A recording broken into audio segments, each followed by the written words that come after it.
বাবা মা পাত্রী দেখে পছন্দ করেছেন, ছেলের পাত্র পছন্দ না হলে করণীয় কি? আমাদের দেশে তো এখন পাত্রী দেখা না, এটা মনে হয় যে বাজারে কোরবানির গরু দেখা। সবাই দেখে, পাত্রর কোনো বেল নেই। পাত্রর বোনের জামাইও দেখে, আছে না নাই? এর মতো অসভ্যতা আর কি হতে পারে বলেন? খুব খারাপ কাজ। আরে ভাই, বিয়ে যে করবে সে দেখবে, তার পরিবারের মেয়েরা দেখবে, এমনকি পাত্রের বাপও দেখবে না।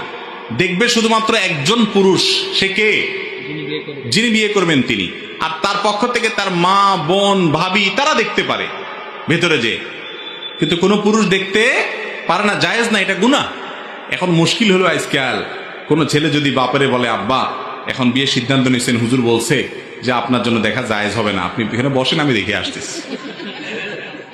বলবে যে বেয়াদব, বিয়ের আগেই অবস্থা রে বাবা।